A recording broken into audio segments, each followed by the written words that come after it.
Hello, my name is Mark Goetz, and I am the co-founder and CEO of a company called HomeCare Advocacy Network. We are a home care franchisor, and we're located here in Omaha, Nebraska. Recently rated number one by Forbes of best places to live, believe it or not. So come on out to Omaha. We're not just flyover country anymore, people. All right. Uh, but we have four great minds with us today on the podcast, and if you're watching on YouTube on our YouTube channel, four great leaders. And what we're really discussing is building resilient cultures in both senior living and home care. I mean, it's critical that over the next 7 to 10 years, the aging services industry really starts to look inside of itself against some of the challenges that we feel are always outside of us. And one of those things that we can control is the culture of our organizations, and how by building on your culture, it can lead to better referrals, easier staffing. Like, I don't know if it's ever going to be easy, but it's easier, and organizations that people enjoy working in ultimately. And so we've assembled a great group of minds today, and we brought them together on the show here today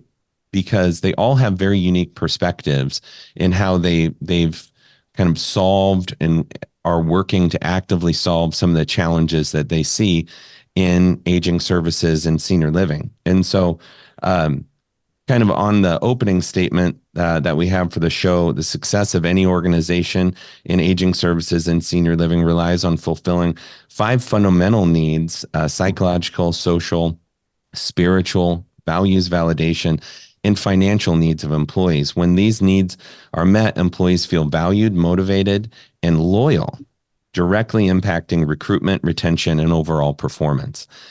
Today, we're going to explore how building resilient cultures that cater to these needs not only solves the immediate staffing crisis, but also secures long-term success and future commercial opportunities. As we know, the aging population is skyrocketing. So seniors over the age of 80 over the next 7 years is increasing by 50%. And over the next 15 years, our current 80 plus population is going to be increasing 113%.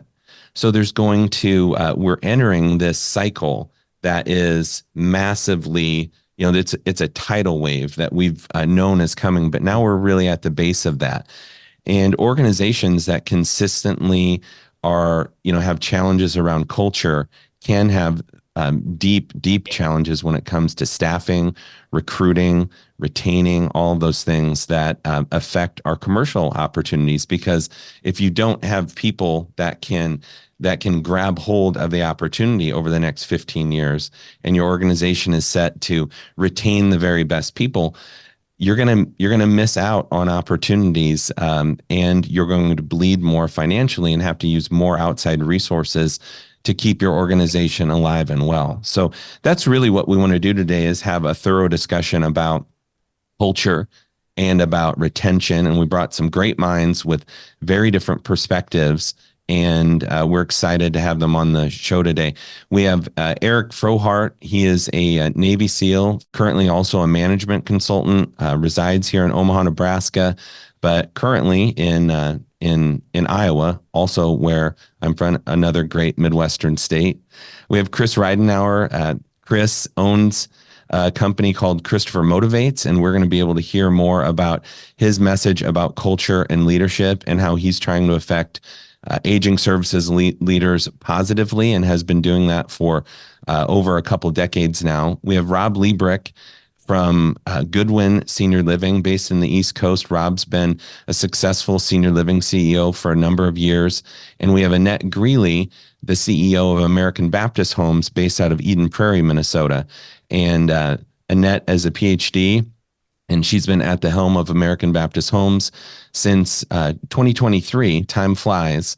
And we're going to talk about her and her perspectives and the evolution of her organization as she moves towards building a more resilient culture within American Baptist Homes in the Midwest. So, one of the quick things that we don't want to overlook, just the ongoing struggle to maintain high quality care due to staffing challenges, And my question that we're going to be kind of working through today, could it be that no one, and it's going to sound a little brutal, you don't have to answer right now, but one of the questions is, could it be that no one wants to work for your organization because of toxicity and maybe even hidden toxicity? Mm-hmm. Everyone says they already have a great culture, but do employees fly at the chance to refer their friends and colleagues to your organization? Who tells the emperor he or she is not wearing any clothes? And that was a great question that Chris and I chatted about when we met a couple months ago. Is it your CFO that tells them that, tells the CEO that? Is it the board? We want to discuss how culture and leadership are critical drivers of organizational success in both senior living and home care. Today, we're fortunate enough to have two CEOs of great senior living organizations with us. And we really want to also, HomeCare Advocacy Network, HCAN, one of the reasons we like to have roundtables like this is one of our top goals, one of our top values is pursue the genuine success of others and elevate the privilege of caregiving. And when you bring great minds together, you just get more done because you're able to bring valuable perspectives to the table. And in elevating the privilege of caregiving, you can see how caregivers throughout the aging services industry are sometimes treated, and even how aging services is treated as an industry by the media. It's not something that has been purported to be a real sought after industry, and I have never been in a better industry. So we want to talk through some of those points today. And so we are honored to have these four great individuals here. And then I want to kick our time off today with Eric Frohardt. Eric, we want to talk to you a little bit about maintaining composure under stress. And when we think about aging services, taking care of seniors, and trying to maintain and help them, they may have just experienced a move from their home into a senior living business, and they may be under stress themselves. Families are under stress. The people that care for them, oftentimes, there's immediate needs we're always tracking down for the seniors that we care for in both home care and senior living. So we thought you would be a great person to bring on the show today to talk about leadership under pressure.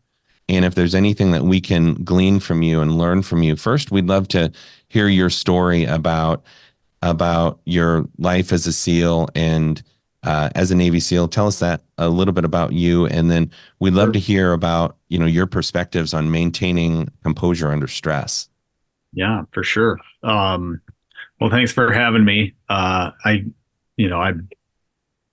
talk a lot about culture and leadership and teamwork. I think, if you have a bad culture as a leader, you could draw a circle around your desk and kind of start there, and then gradually make larger circles, but start there. I think it all does start from the top. I've been on a lot of different teams, both in the Navy and out of the Navy, and now with I think 12 years as a SEAL, and then roughly 12 years, and now 13 years out of the military. Just kind of see some similarities between the different groups. But anyway, yeah, I was in the military for right at 12 years. I had the honor of serving my country for that long, and there was a lot of stress and a lot of opportunity to succumb to that stress. So maintaining composure under that stress is something I could talk about for quite a while. I'll try to be quick, but obviously it's something you get a chance to deal with a lot when you're in the military, particularly in the SEAL teams. So very high stress, and I would add high stakes environments, situations.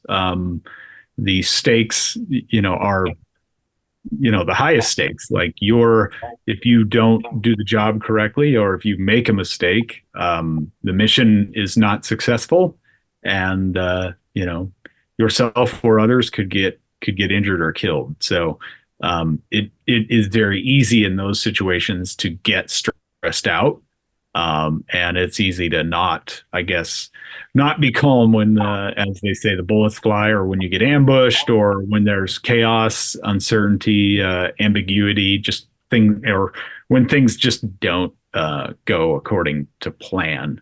And we were taught early on from those who kind of went before us, that you needed to be able to maintain your composure. Otherwise, it actually could cost you your own life. So we always believed it was better to respond than react. So you could talk. I won't go too far on that, but when you respond, you kind of behave in a manner that you've been trained for or prepared to. And when you react, you kind of behave in a manner that comes more naturally. So that's kind of that more flight or fight kind of behavior. And so for many of us, to become more calm, it's something we need to work at, right? Like, I know we're all born with some level of, calmness or inner peace, but don't think of that as a light switch. Think of that as a dimmer switch, right? You can, make yourself more calm over time and get better at responding to stressful situations. In fact, a very good mentor of mine, he was a very experienced combat veteran when I was still relatively new. He gave me some amazing advice, and he had been in, this sounds very strange, but in my old line of work, it wasn't. He had been in dozens of gunfights, and he had also he was a trained martial artist. So he had been in like fist fights and things like that. And he always felt that fighting was fighting regardless. There were different stakes, but different tools, but similar, environments. And his motto was, he had two mottos, but the one I liked the most was "the calmest person wins." And that really stuck with me. In fact, I've kind of adopted it as one of my own mottos. And I think about that now, when not just in a conflict, but just even an argument at work or an argument at home. If you're the one who can calm down first, I believe you have a chance of prevailing in that situation, or at least not escalating it. And I think it is the best strategy for conflict resolution. And I think you are going to have to get used to doing that and respond versus reacting, because it's not, for some of us, myself included, it wasn't natural at first. And something I think about is I try to maintain that calm and that inner peace, and just take a breath if I have to, and not make things more, I guess, more stressful. And if you think about it, like, the more that you overreact, or the less calm you are, the worse you can make that situation. In my old job, if you couldn't calmly respond to an ambush, yourself or others would get killed. So it was something that we took very, very very seriously. Another old guy in the teams once, coined the phrase that calm is contagious. And there's like whole talks on YouTube about that by another former Navy SEAL who talks about those things. But if you think about that as a leader, the organization is going to kind of adopt your posture and your attitude. So if you start from the top and you are calm, the organization might be more calm. And I think there are lots of ways to build it. We're all born with some of it, but I believe, we don't rise to the occasion. We fall to our level of preparation, and there are ways to get better at handling stress. You train yourself to be calm every time you are stressed, or every time, I guess, there's a moment of chaos or uncertainty, or things don't go according to plan. Treat that not as a challenge, or rather not as a downside, but treat it as an opportunity.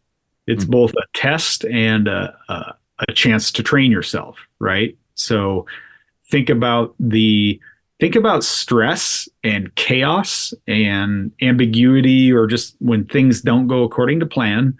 Those are the weights you lift to strengthen your ability to remain calm, right? So every time you have a chance to overreact, you also have a chance to stay calm, and you can mentally rehearse that, and then every time something like that comes up, you can get better and better at it.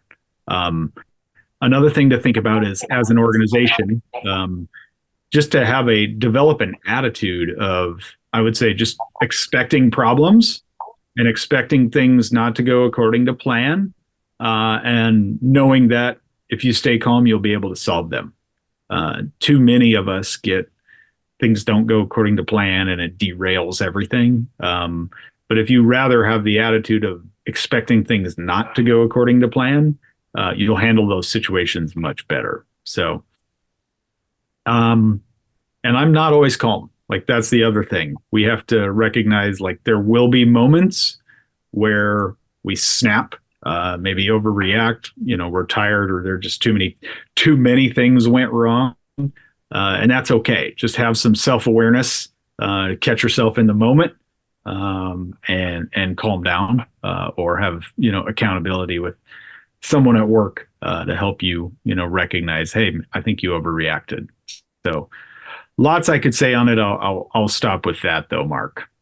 Eric, last week I want to thank you. I had called Eric, so I was gone to this sales conference a few weeks ago, and I got back and our dishwasher had broke while I was gone. So when I got back, it literally looked like somebody had overtaken the leader at our house yet again while I was gone. I called Eric. I was like, Eric, you gotta help me out here. And what was so comforting was that even a Navy SEAL has problems with their teenagers doing dishes. Even his teenagers had not heard of hand washing dishes before. And he helped me embrace some of the calm that I needed. But truly, very practically, it was a really good discussion because, Eric, you were on SEAL Team 6. You had a special designation as well within the SEAL group as well. Is that correct? Yeah, so it used to be called that. Now it's called Dev Group, proper name, Naval Special Warfare Development Group. But yeah, when I was in the teams, both at Team 5 and then at Dev Group, I was a navigator, so like a point man and a lead climber. So imagine if there's a compound wall, having someone who can go over the wall and drop down a rope ladder, and then also a sniper. So did all those, wow. Like in the teams, everyone kind of cross trains on sort of everything. So you're all trained to treat a gunshot wound, but there's still a head medic, and we all know how to use explosives, but there's still like a head explosive breacher, right? Everyone knows how to work a radio, but then there's a head, communications guy. My kind of specialties were navigating, so being out in front and finding the target, climbing over walls and barricades if need be, and then in certain circumstances, being a sniper. So got it. Eric, thank you for your service, both to this country and to the Goetz family as well. With the dishes, it's good to know you have those same problems at home as well. You gotta be able to admit, like, okay, this is one thing I could do better. It's a constant battle. Yeah, Eric was like, I really have to understand which hills I really want to, die on with my teens, and that was good. Calm is contagious, and we'll come back to you more on that, Eric. But some of the things that you began to talk through with us there really resonate, because I think these kind of stressful situations happen over and over and over again in home care and senior living. And it's one of the more shocking things that, there's always a crisis that has the potential to take over. and how we all need coaching and training and teaching on how to master that. That's a real skill. Some people are born with that, maybe a higher likelihood of being able to respond versus react, what you had said there, which was great, but we all need teaching, training. And then you're also a management consultant, and you work with organizations in helping them get to some of the things, get to better outcomes with their employees, which we'll hear more about from you in just a minute. Yeah. And In turn, I learned, if I could interject yeah, one please. thing, I think it's important. So we are all born with some level of, you know, ability to fly off the handle or stay cool under pressure. And I got a little bit of both. You know, my dad was definitely a little more higher temper. My mom, she was an ER nurse and then a home health nurse Mm. for a long, long time. And she was always the calmest person, you know, in the house. In fact, one time I had broken my wrist the week before out on the farm, and somehow I had broke this hand the following week. So imagine I'm in high school, and I got a broken wrist. And when I broke this wrist, I went into the hospital. My mom's working the ER, right? And she's just like, all right, we're just going to get it reset. You'll be fine. Right. And then I break this hand the following week, and I'm calling.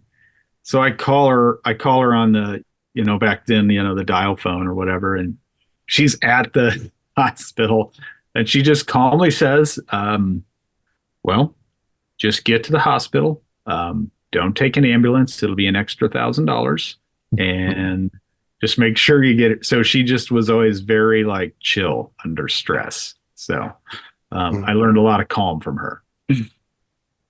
That is awesome. That is a great story.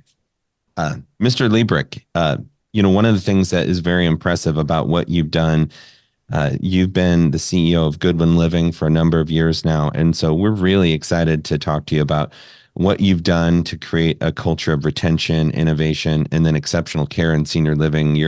As I reached out to a number of people in the industry to see who would be a great person to talk to about these topics, you were right at the top of a number of people that I respect very much on top of their lists. So we'd love to hear a little bit more about you and your aging services journey as well, Rob.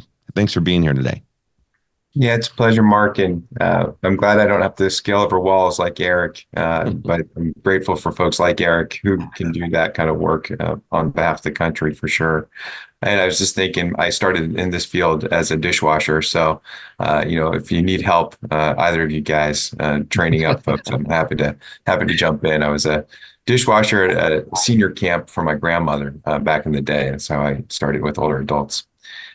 In terms of the organization that I'm part of, Goodwin Living, I appreciate, Mark, the idea that I've been really leading the way, but the organization has been really a leader in this space for many, many years in terms of focusing on its culture. And really, at the heart of that, seeing everyone as sacred has been a key ingredient to the mix. Everyone, inclusive of the residents, the people we serve in the general community, and certainly our team members. And I think that's been really important for our ability to come around each person and try to do the best by them, to support, honor, and uplift each and every person. So that's played out in some really important ways. My predecessor, Kathy Anderson, was really focused on making sure every team member had a growth path. And I think in addition to the 5 elements that you talked about, people really do want to grow in their journey and have more skills available to them and more opportunities available to them. And Kathy was great at establishing that as part of the culture of the organization. And I certainly believe in that, and we've continued that journey. And we've been able to really focus as an organization on the reality that there's not going to be, in addition to older adults that are coming, there's not going to be a lot of workforce coming. So I think, Mark, you talked about the 80-year-olds and the great number of 80-year-olds, which is a good sign. It's a good sign of success for us as a country. It's happening, by the way, all around the world, that we're having this aging reality. And at the same time, our country experienced the lowest birth rates that we had within 100 years. So we have this population disconnect. We have more older adults and fewer babies. And that's really going to be a challenge, especially when you fast forward the 15 years that you're talking about, when you have 113% growth of 80-year-olds, but you don't have any new babies really being born.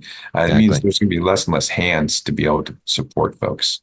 So we know that our ability to provide services to those that choose to live in our communities or those that choose services from us outside the communities as hospice or certified home health, private duty home care, all those services, therapy services, it's going to be very much about the team members that we're able to retain and attract. And I think you referenced this idea of toxicity, are people not choosing you? We have a really interesting circumstance. We have about over 10,000 applicants a year that apply to our organization. We hire just about 400 of those. So we're fairly selective. And then it's a matter of making sure that we really are intentional about retaining the people and then recruiting the best of the best and helping those who come to us, if they move on, have success wherever they go. And I think that's been a key marker for us as an organization. We're very diverse in our field, in our market, and we have over 65 countries represented by our team members. So you talk about culture. Wow. We have a lot of varied cultures to think about and bring together and make sure that everyone has a focus on the culture of our organization. And we do that with great intention. We recognize that people are coming from different backgrounds, different philosophies, different beliefs, and all that's really important. And we work to celebrate those different elements and weave them into the way that we go about serving the older adults that we're so fortunate to be able to serve. And we do that through intentional efforts around having calendars of events that highlights the different cultural events throughout the year from our team members. We're making sure that we're representative where we can be. We talk to our team members and tell them how important they are. We celebrate with them. We do a lot of listening tours to make sure that we can come around our team members and listen to their advice and guidance. And I think the guidance that they're providing is really clear. I think the guidance is that, we as an organization, they love to come to us because of our residents, because of how people treat them with tremendous respect. And I think as an organization, we've really tried to foster that for our team members, that when they show up to work, it's not just a place of work, but it's a place of care and respect as they get to be held up as individuals. And I think they see that again and again. So those are some of the key pathways that we've been focused on. It plays out in some practical matters. I think when I arrived in 2019 as the CEO, we had just about $11.75 being our minimum pay structure. And this year we'll come into $19.40, so a 65% increase. Wow. And we've done that with great intention. We wanted people to know that we see them. We value them financially is a good way to show that. At the same time, we've tried to provide pathways for their education and growth. We used to make it really hard for folks to obtain education from us, but we now pay for education early on for our team members. We pay $5,250 towards their education after they've been with us for a very short window of time. And then we listened to our team members again and said, okay, well, tell us, is that working for you? And for those people we have about 80 to 100 team members seeking ongoing education. But we also have a number of team members who came to us with higher levels of education. And when that happens, I think people come with a lot of debt. And we heard that. And people said, hey, we're carrying over $100,000 of debt. So not only do we offer up people a chance to have new education pathways, but we also pay for their education pathways that they already have taken by covering $5,250 against their school debt every year, unlimited. So that's a big deal for those clinical practitioners that are coming to us. So, and that's all been figured out by listening, by asking questions, by gaining awesome trust of team members. That's how that's worked. And it's not just myself asking questions or my team asking questions. We have residents that are asking questions too. They love our team members. They've tried to come around our team members in the most endearing ways possible. I think a lot of organizations often have holiday drives where finances come forward, funds are provided to team members during the holiday seasons. And I think that's a great starting point. For us, we had a resident ask, gosh, we have so many people who are not U.S. citizens. About 40% of our team members are from the global workforce, and about 25% of our team members are not U.S. citizens, all legal to work here in the United States, but just on their path. And this resident said, I wonder what it would be like if we were able to support them on their U.S. citizenship pathway. And that started in 2018. When she asked that question, within 2 weeks, we had $40,000 donated to our foundation, and it allowed the support of our team members to start to pay for the $725 fee that it costs to become a U.S. citizen. And since that time, we've had almost 200 team members take advantage of that program. And residents are coming around those team members who want to become U.S. citizens, and they're mentoring them into their success for the tests. So you can see sort of this comprehensive culture that doesn't just stop with leadership, and it doesn't really begin with leadership either. It's really at the core of the organization, and I've been fortunate enough to be able to foster it over the last 5 years. But it's been an awesome to be a part of it. Wow, that is really inspiring. I mean, what a creative idea to help with the citizenship pathway. And that was how was that birthed out of your organization? Like, yeah, that came from a resident, Rita Siebenthaler, from Goodwin House, Bailey's Crossroads, one of our two life plan communities that we operate. She saw and loved our team members, and was hearing the stories of how hard it is for them to work the job here, to send money back home, because they're often the ones that people rely upon for funds and resources, and heard time and time again of stories of people who just couldn't save $725 because of all the needs that they had. And she said, what if we can make that a possibility? Wow. And then that's a really powerful story. And we've been able to extend that now, not just to our team members, but now to team member family members as well. And so we're able to have spouses and children all benefit and become U.S. citizens, and it's powerful. Some of the most powerful work we do is in embracing those stories and uplifting those stories. And when you talk to people who come to the United States and don't see their children or their spouses for 5, 8 more years, and that's the commitment, that's the sacrifice that they're giving, it's humbling. It's humbling, and you want to do more work for them. It also turns out that when you pay $725, which is not a lot of money, you get to have higher retention rates of those individuals. So they stay with you longer as an organization. Because I think, my conversations with team members, they feel seen, wholly seen as a person, not just as a job title or, fitting into a cog, that you need to be fed into. So it's powerful. When I worked with Rob at Asbury, I was helping oversee the home health operations there. And as the team leader of the new team leader of the home health company within Asbury, we did like a get to know you session. And so, being from Omaha in the Midwest, like you always you go around and, hey, where are you from? And it was all, I can tell you, it was the most unique get to know you session I've ever been in my life, because I was, the first person was from Burkina Faso. The second and third people were from Ghana.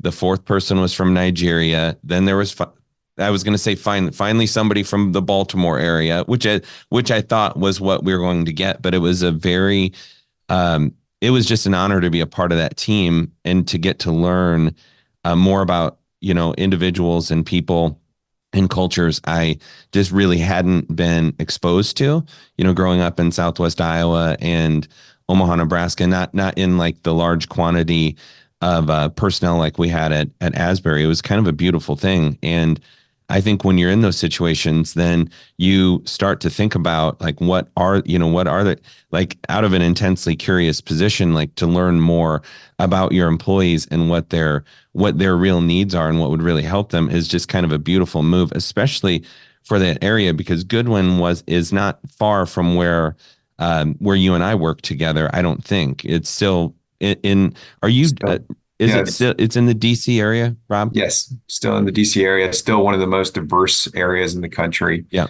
And I would say, for places that don't have that diversity, that beautiful diversity already in their markets, because we don't have a lot of babies coming, caregiving is going to become much more hard, much more difficult. It's going to become a family matter. It's going to become a neighbor matter. It already is. And when I talk to people in the Midwest, especially in the rural parts, they can't find caregivers. They're relying on older family members, older relatives to come in and support, or even older neighbors to help to support the other older person already. So we're finding more 60, 70, 80-year-olds supporting 70, 80, 90-year-olds. And that's just a reality of our country. And one of the key differentiators that we're going to have to lean into is that people want to come to our country. We need them. We need the hands, and we need the love and the beauty that they bring in terms of the respect for older adults. And we need to be as intentionally welcoming as possible. And this is not a political matter, but a business matter. Yes. We don't have enough hands. And the only way we're going to get those hands is to welcome people from elsewhere, and then treat them with the reverence and respect that they deserve, and have them really step in and support the growing older adult population throughout this country. And we're going to see it more and more and more. We're going to need to lean in on that. Rob, that's a great message. Thank you so much for that. And then as we move forward, Annette Greely, PhD. Well, what do you have your PhD in? You just received that last year, correct? Well, technically it's an EdD. So people who are in the academia world, they get a little finicky about that. So it's an educational doctorate in leadership. Well, great. And so Annette, one of the things we wanted to chat with you about was, you are in, it's a slugfest out there when it comes to like getting good people to stay, recruiting good people. And I know, as the new CEO of American Baptist Homes in the Midwest, you still have the benefit of almost having like an outsider's perspective still to your own organization, while understanding the industry at large. And so we'd love to get to know you and a little bit more about American Baptist Homes of the Midwest and where you operate. And then we'd love to get into the discussion about realistic and actionable strategies to overcome and fight the staffing shortage in senior living, because you are more Midwest based and Rob is more East Coast. So it might be some real healthy perspective there from your point of view. Yeah. So American Baptist Homes, we're a blend of rural and I would call it urban or city sites. So we're in rural Minnesota in a town called Albert Lea that is about maybe 20,000 people. We're in rural Southwest Iowa with a town of 5,000 people. We're in Omaha. We're in Denver, and that's a different vibe to it too. And we're in Sioux Falls, and then we're in Milwaukee. I would say too, it's it coming into a new organization. They have a great culture and they have good longevity. We have some staff that have been here. I met an employee in our dietary area in Omaha who's been here 48 years. Oh my goodness. He started I think he said he started around 1976. And so, I mean, that's just a testament, to, I think, people having servant hearts and liking who they work for and the company that they work for and feeling valued. So, everything Rob and Eric, and I'm sure what Chris is going to say is that valuation of your employee makes a big difference. And so when I came into the organization, though, we did have I call it pool. You can call it external staffing. Before COVID, that was not an issue. And of course, COVID took the industry and put us in a really crisis situation in terms of people leaving and getting a reputation of not wanting to come into our organizations. And so coming in last year, we made intention for working on that recruiting. And as a corporate entity, we had to provide that support. We could feel the weight that all the sites were dealing with on being understaffed, or it's not probably the best word to use. They were staffed, but you got people working a lot of overtime and you got external staff in. How do we, move those people out? Because research will tell you that quality is tied to having your own employees and not having external staff in. So that was, in a big intention. We had meetings, I started in May, our COO started in August, our CFO started in June, and allowing us that time to go out and see our sites, see what was going on, talk to our administrators, talk to the DONs, find out what was going on. And then, the solution is a team solution. It's not just the site solution. So as a corporate entity, we worked on hiring our recruiters, focusing where to get people, which is primarily Indeed, and then working with the sites on a easier process to get people in and through. And actually now this next year, we're focusing on that onboarding piece on how do we make that better, because our industry does have a problem with eating their young or hazing people. I've never been in an industry where we've made people earn the right to work there. And so a lot of times it's doing that education and developing a really strong mentor program, which we are also doing right now, and getting people to help people feel valued, welcomed, understand our mission and values, and bring them in. And we offer a lot of similar opportunities as Rob's organization does with education and career development. And I would say, coming from my educational side, looking into our industry, we do have to deal with some residuals of COVID in terms of developing resiliency. So what Eric is talking about was very evident in the research that I did with nursing home administrators. You could tell nursing home administrators who had only been in the industry for up to 10 years had not developed coping skills. They hadn't been through the bad surveys or the health investigation walk-ins and all those things. So they hadn't really gotten some thick skin yet. And the administrators who had been there 15 years or more really kind of felt like COVID was just another thing to deal with. They understood the stress, had developed coping mechanisms, the resiliency. And so I would say for us moving forward as an organization and as an industry, I really feel it should be more resiliency, should be more of a topic in our education system with our nursing home administrator programs.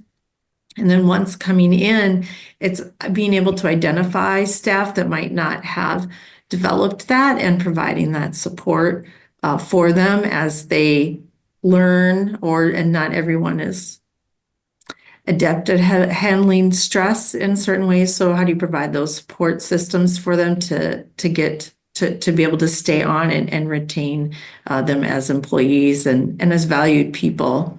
So I'd say for us, we have, and over the year now that we've been working on our programs to hire our own staff, we are virtually pool free in almost all of our sites. I think we have 2 sites that we still struggle, and that one is in a rural site, but another one is actually in a city site in Milwaukee. But there's a lot of competition, a lot of different job opportunities, and I think that's the one thing for us as employers. We need to look at what employees are wanting as they come in. It's flexibility, it's pay on the same day, or being able to draw off your check early. So looking at what other industries are doing, bringing those into our industry, and not, it is a human has to take care of another human, but what are things, how do we create flexibility with shifts for families, with scheduling? What can we do? Who can work remote? Who really needs to be on site?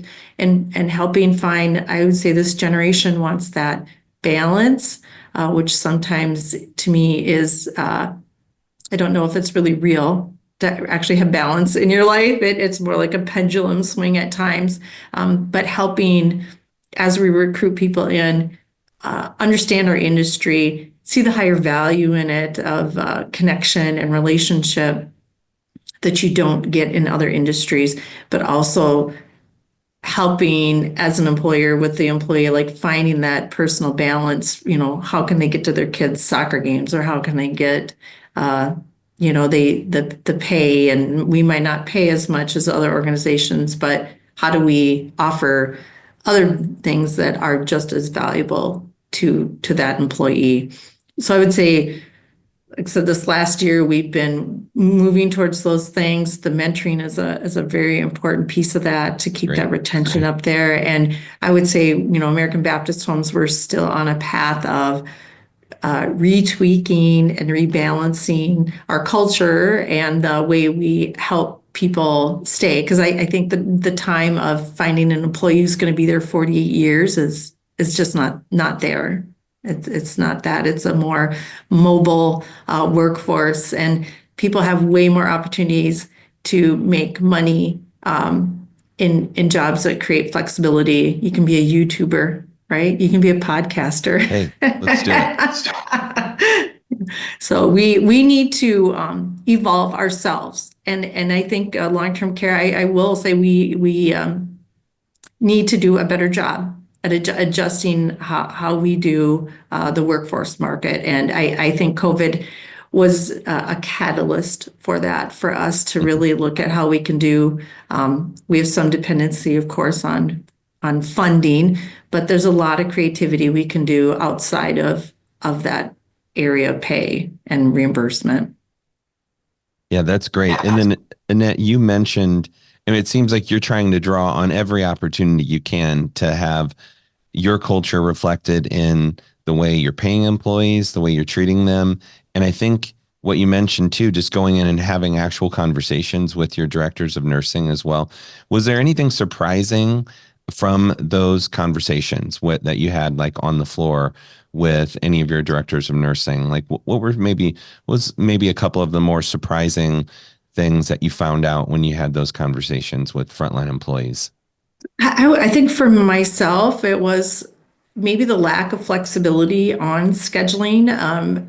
Sometimes there's an employee that's great, but maybe they have childcare issues and they can't be there 6 to 2:30. Well, can they be there 7 to 3:30? Like how can you adjust shifts? You need to really look at your operations. What are the hot times where you need staff, and where are times where you might be able to flex how you bring staff in. And I think sometimes we get a little rigid in how we think we need to operate, and we need to step back and reflect on what can we get. Just like to get to the number 8. You can do 4 plus 4, 7 plus 1, 5 plus 3. The goal is getting to 8, caring for that resident at the highest quality. But how do we keep some flexibility? It's not just a one-way street all the time. And how do we work with those employees? Like, we've moved a lot of our MDSs remotely. So that's a minimum data set, where how in the nursing home side, some of those things, we have people working off-site. They don't need to be in the office every day. Our payroll has flexibility. Our accounts payable, we've been moving into more into the corporate office. How do we take stuff off of our sites and allow them some flexibility? And of course, there are some jobs where you cannot work remotely. You need to physically be there. But then it's finding that balance with that employee on ensuring that they feel also that their family, that we value their family as much as they value their family. That is awesome. That is a good move. And I would say your organizations are very fortunate to have, and we can all tell that your hearts are really into this. Like, when you speak about your employees and culture, like this is a well-worn track for both of you on the senior living side of things. So Annette and Rob, thank you so much for those initial insights. And our next individual, also came very highly recommended from one of the guys who also came highly recommended. So I had approached Rob in Liebreich, and we were having a discussion. He said, "Hey, do you know who Chris Ridenour is?" And Chris and I had not, I think we had maybe crossed paths where you were a speaker at maybe a leading age event, Chris, but Chris was really nice. I put an inquiry out on your website, on the Christopher Motivates website, and we're really excited to hear more about you and your service to the aging services industry. And do you prefer to be called Chris or Christopher? Oh, I appreciate that. No preference. Just don't call me late to dinner. Very good. Very good. So Chris, tell us a little bit about yourself and and tell us about, you are the founder of Christopher Motivates, correct? Yes, thank you. Okay, great. Yeah, I am really enjoying hearing the perspectives of just everybody, because for such a long time, it's felt like, wait, am I the only one that sees this? What's happening right now? And feeling like an outsider, because I had no intention of coming into senior care. And when I first got to the first organization, where as a full-time trainer, I'm looking around, not recognizing the different artifacts of the culture. So Annette, one of the first things that my new friends had told me about, within the first week, is that you're going to fall in love with the residents. And in my head, okay, whatever. Yeah, whatever.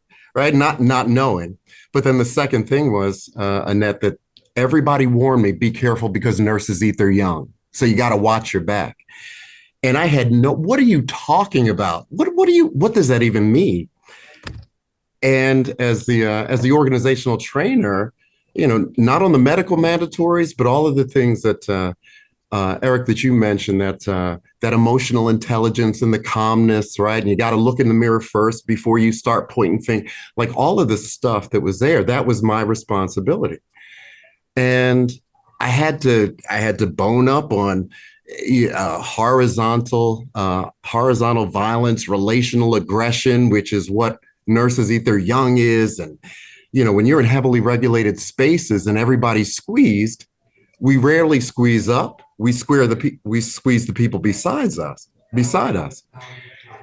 And all of those behaviors that we're used to and we see in the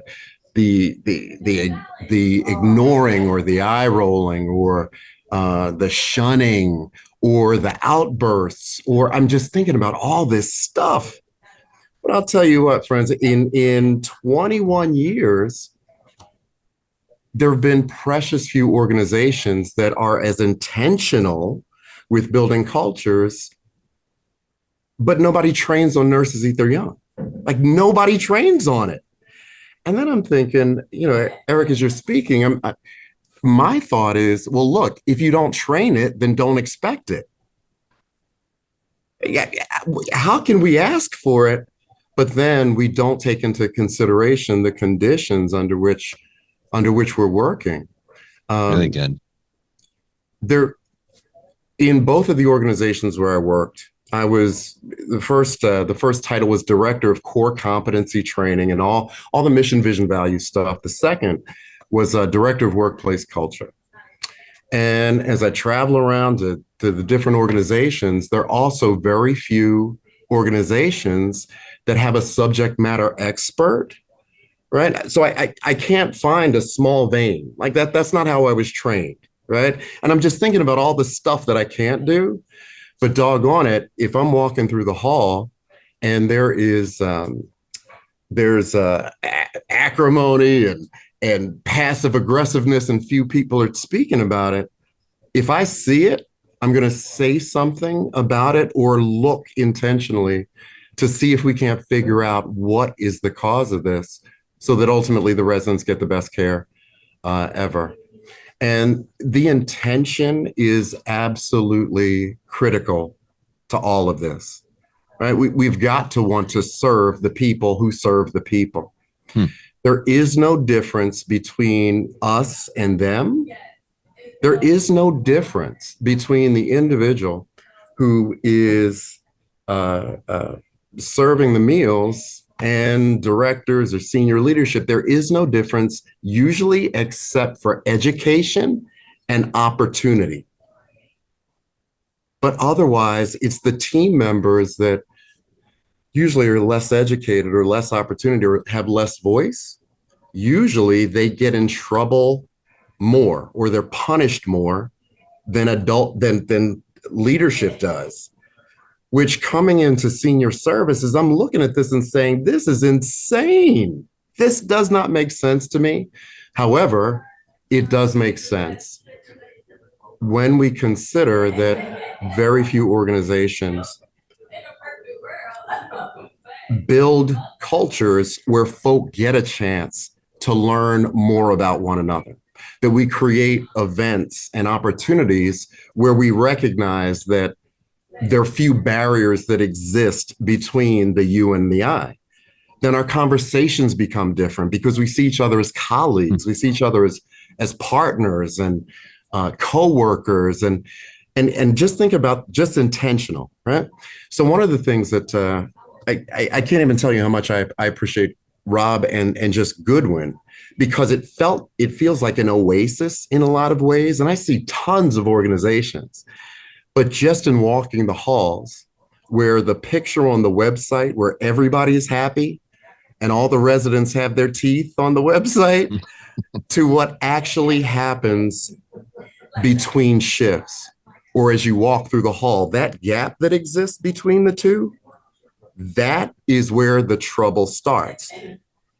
The closer that gap, the more likely you are to experience greater retention, engagement, morale, great communication, honest feedback, all of the stuff that lead to revenues, right?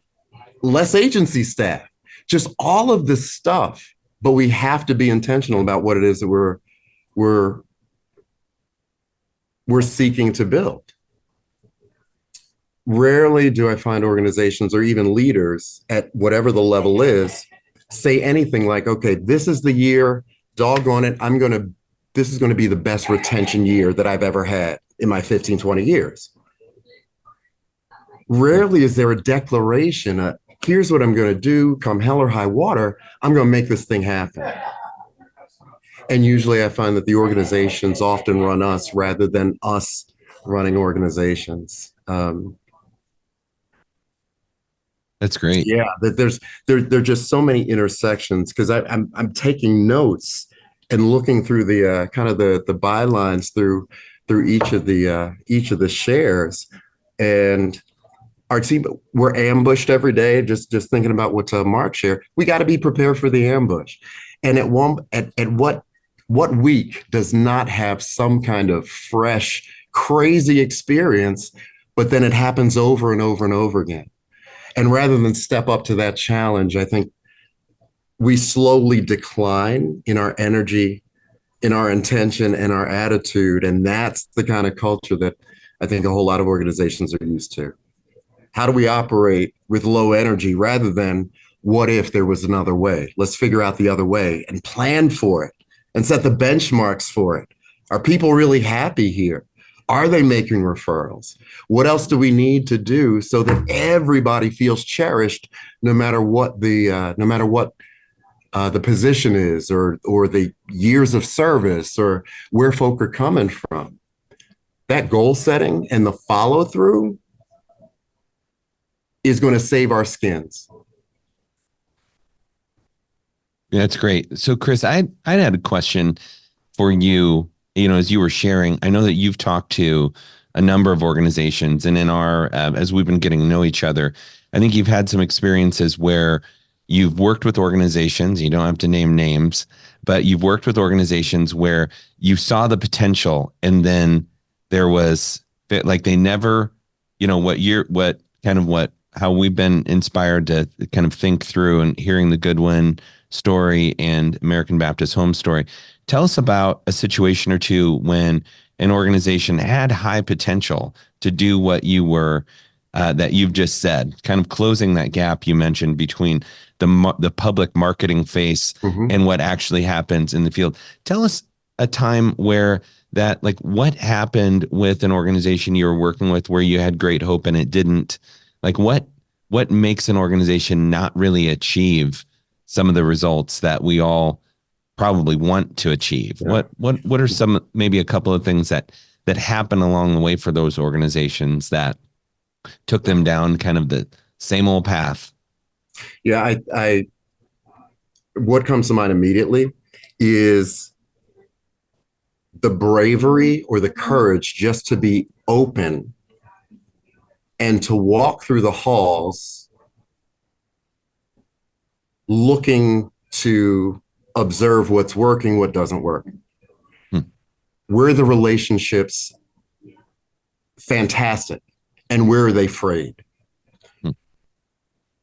We have this like secret shopper programs, right? Where folk will come in and see the level of, just assess the level of care in a clandestine kind of way.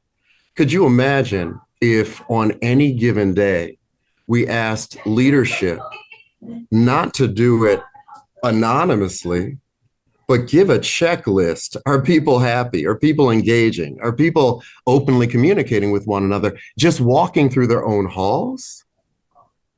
And that's usually, that's the perspective I have when I'm going into a new situation, because I don't even know what I'm looking for. But it's those organizations who, and I can't, I don't know, maybe you all have a better word for it, but there's a courage it takes to self-evaluate. And those organizations and leaders who are not willing to say, oh, you know what, mea culpa, oh, there's some things that I need to develop because I'm seeing the impact, I'm feeling the impact of it. Those organizations that are not willing to do an honest self-reflection, it is pretty predictable the level of dynamism in that culture. It really is. As an outsider, just walking through halls, it reveals a whole lot of stuff. Because people are showing up, but they're not showing up. And there's a reason for that. That's interesting. Yeah, we're all equal in any number of kinds of ways. I think as leaders, we have a different accountability that doesn't come with education or salary or, you know, the time that we spend managing the budgets or spending time strategizing with the board. Accountability to make sure that everybody feels that they're a valued part of the community that we're building, so that ultimately the residents get the best care ever. That's awesome. It sounds easy, right? Yeah. Who wouldn't know that kind of stuff? But I'll tell you what, it really is the courage. And just thinking about the, Eric started us off, but thinking about, mother and father and the conflict piece, we don't do conflict mediation training. We don't do conflict management training. But we all come to organizations with our different ideas about conflict, right? And when we're invited by HR to, bring your whole self to work, and we're bringing our talents and our skills, but we're also bringing all of the crap and the different conflict ways that we handle conflict. And there's no way to harmonize it so that we're all walking together in serving that resident, but then also serving one another, right? We've got to figure out what is the culture that we want, and doggone it, we're going to get there. We're going to get there. We got to figure that out. 100%. So just what we'd like to leave everyone with today is kind of your thoughts, your, final kind of closing thoughts. And I think we'll work this in reverse order and take Chris's final thoughts and then kind of work back through Annette, Rob, and then we'll Eric will end with you today. But just I'm curious before we get to the close here, any takeaways or any questions that came up today from anything that Eric or Chris or Rob or Annette had had said, or any clarification or any further curiosities about what's been shared today from the group? Because I had one takeaway, and it was with Rob. Rob, one of the things you said when I opened the show with saying, there's psychological, social, spiritual, values validation, and financial. And what I heard you say about the strategy with newcomers, becoming citizens with the $725. That, to me, that's finance. Yes, it's financial. But what it is, it's values validation. Your employees, these individuals are saying, listen, I value the support of people who are trying to get into the healthcare field who aren't citizens. They're providing a pathway. And I value that. Now I'm working for an organization that also values that. Your organization is helping bring out, uh, you know, other people's real values. They're connecting with that. So it is financial, but I think letting that be known that that is something that you do, it's validating. It makes individuals working for your organization more proud of where they work. It's something you talk about at dinner, something you mentioned to somebody at a coffee shop. Did you hear what Goodwin is doing?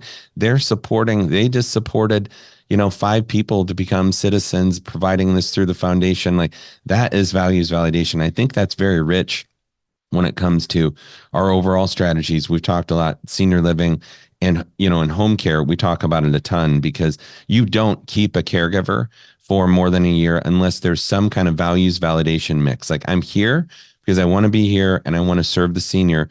But if the individual, if they're an owner operator and they're the owner operator of their home care agency, or if they're a director within like our senior living construct and they're, quote unquote, a hired gun, caregivers seeing the values of their leader in action or their organization, I think is incredibly powerful and kind of an undiscovered stickiness that we probably don't use enough, or it's a muscle we don't use enough as employers, teachers, coaches, consultants. But that was one takeaway I thought was kind of interesting today. So final message, final word, Chris. Well, Mark, if I can Rob, just add please. on to that. Please. Thank you. And again, that started with and didn't come from leadership. It came from resident, right? And I think Annette talked about the real beauty of our field, which is connectivity to people.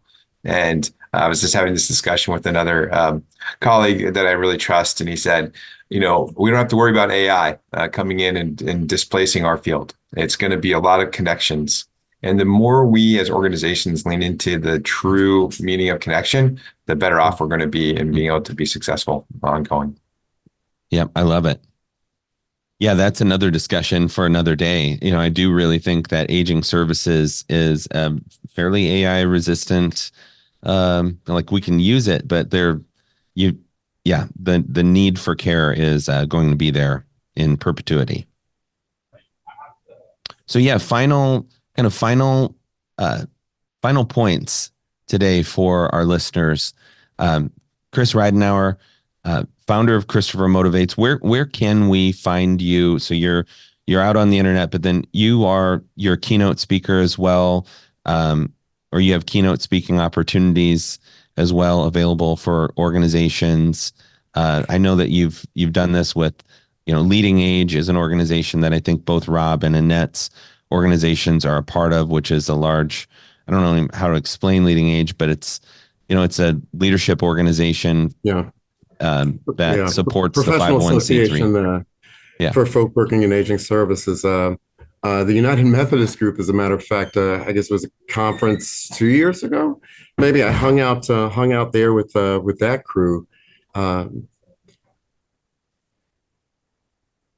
I'll be, whatever the conference is near you, I'll be there. But the keynotes themselves, it's almost like candy or popcorn.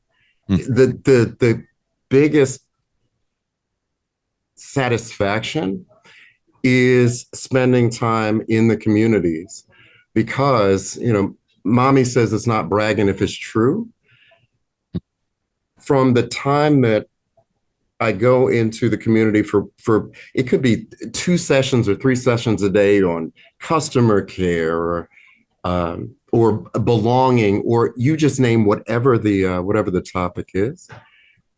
Looking at the level of energy that we start with because the job is hard, and at the end, folk are really excited because they see what ultimately is possible, and there's a what if goal for all of my training. Like what we're currently used to, oh my goodness gracious, just imagine if we moved ourselves aside and not just showed up for work, but showed up not just for us, but then also our colleagues, and making those connections. There's an excitement when individuals have a chance to see what is possible. And I'm really proud that I'm able to support organizations like that. Lastly, with thinking about Rob's the citizenship piece. As a trainer, the organizational educator, that reminds me of I can't think of his first name, but something Kelly, the dream manager, where you meet the needs of your colleagues as people and they become loyal because there is that partnership. I think about the culture code, which talks, there's a part of it which talks about the military and what it is that the folk go through so that the bond is so strong that you run through walls together and you sacrifice and you look out for one. I'm just thinking about all the stuff that Brene Brown has written and Simon Sinek has written and just name Jim Collins and all the rest of the stuff. But it's not the words. It's not the intention alone. We're all skilled, but it's also the will. It's also the will. It's not just the skill, it's the will. We've got to start living into the promises that we make, that our vision, values, and mission state.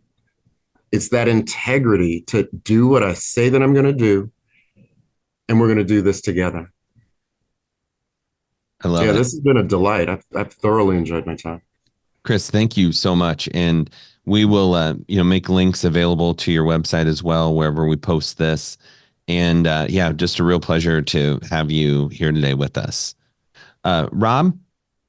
No, let's see here. Annette, final word. Gonna go in order here.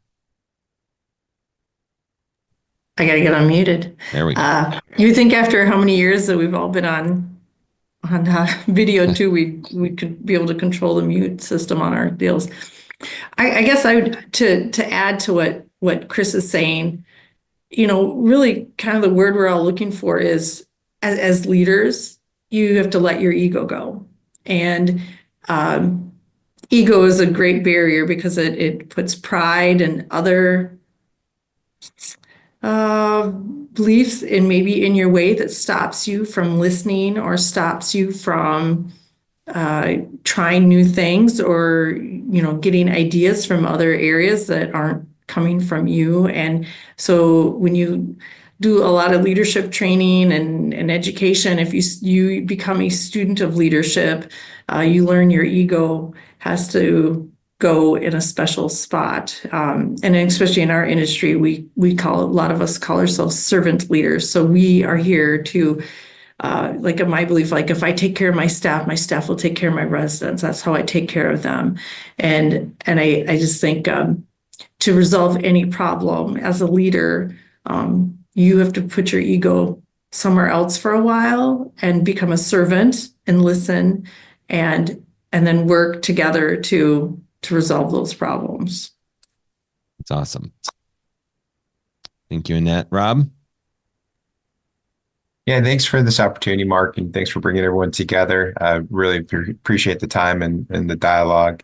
I think for a couple of things, one, if folks want to follow the pathway of a citizenship program, they're welcome to go to goodwinliving.org. You'll find a whole playbook on how to do what we've done. It gives you all the tips and tools to be able to roll your own citizenship program out. So certainly would encourage people to do that as a measure, as a way to show people that you deeply care about them holistically as an individual. And I think as Chris talked about, you can be intentional, and that's a starting point. You have to have intentionality around this work. And then it's the actions. Then it's showing up consistently. We've engaged a number of tools to really pulse check every team member at least twice a year to find out how they're doing. And it's not an anonymous survey. It's an active survey where we gather the people's names and we get their feedback. And, we're not perfect as an organization. We have 1,300 team members, 3,000 older adults. There's chaos on a daily basis. We're planning for that chaos, and we're trying to get ahead of it by asking questions. And I think I would encourage anyone listening to this just to spend time listening themselves, and then put tools in place to have more listening ears out there and available so that you have a systematic way to capture that input and then put that input to good work and use, and don't just capture it, but actually use it, which I think is the sort of the next step. That's great.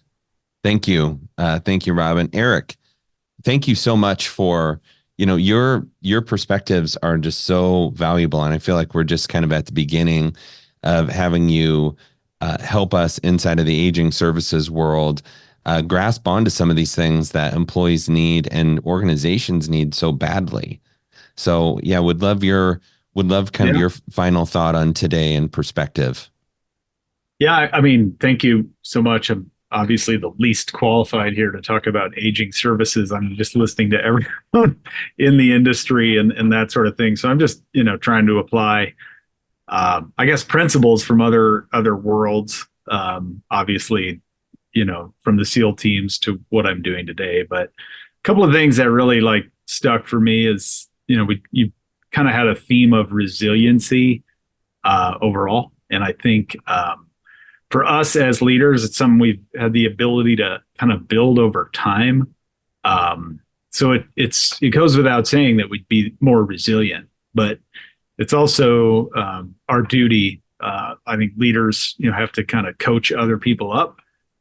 So helping, those that work for us, younger generation become more resilient, as just, will help your organization, without question. If we talk about culture, there's so many different, I guess, definitions of culture, right? Whether it's the beliefs, the values, like the attitudes or behaviors or your purpose or all those things written and unwritten that your organization kind of has. I think it's like the sum of those of what you and your team kind of does and thinks and says and how they do them together. And I think the reputation of an organization is think of that as the external manifestation of that culture, right? So if you have a bad reputation and you can't get people to work for you, or you have a hiring problem, I think you're right, Mark. I think you have a culture problem. And I believe that culture starts from the top, and it's not just the leader, but everyone in an organization. This is one thing that the SEAL teams did very well. You expect to lead and be led. So there is a platoon leader, there is a troop leader, there are leaders at the very top, but everyone at every level is developed as a leader because you are expected to be able to step in. And I think as when we say leaders in this world, we should be really use the word leadership, and having leadership at every level and everyone being responsible, stewards of the culture of that organization. And if you have a culture problem as a leader, you're either coaching it or allowing it. So again, I think it comes down to ownership. That is awesome. Thank you very much. And again, thank you for your service. And thank you very much, Eric. And thank you to all of you for joining us today. Home Care Advocacy Network is committed to, exposing these opportunities for us to grow within the aging services world. Because whether you're a senior living operator, you're dealing with a different kind of staffing challenge than you are with home care, which is where our company focuses. But being able to elevate the privilege of caregiving, like over the next 15 years, if we can elevate the fact that caregiving at any level, whether you're a dishwasher, where Rob started out his career, you're a dishwasher, or you're working your way up, you're a frontline certified nursing assistant, you might be a private duty caregiver serving seniors in their home. You might be a private duty caregiver serving a senior on a campus, a director of nursing. When I look at the individuals when I talk to people who are interested about, they're in college and I ask them, oh, what line of, medicine are you going down? Nothing against pediatrics, but it's always peds. I've never heard like a young person say, you know what, I'm really excited about getting into gerontology. I'm going to become a geriatrician. And I think as the leadership within aging services improves, and it's improved massively since the 70s and 80s, and care models have changed and evolved in such a positive way in both senior living and home care since then, from kind of that analog world where we were doing most of the staffing on paper and through the phone and through just a lot of built-in trust. The organization aging services has greatly improved, but we're really facing a mountain, right? And so unless we're finding ways to get access to the very best parts of us as leaders, that's how we get access to the very best parts of our organization. And even we've talked about the citizenship idea. That's the same way it is in franchising. Generally speaking, the best innovations in franchising when it comes to food, when you talk about the Big Mac or whatever, that came usually from the front line that's pushed up. And I think that serves as a great reminder to all of us of embracing innovation. And really, I think one of the things that I took away from today was the need for leaders to really listen and be active.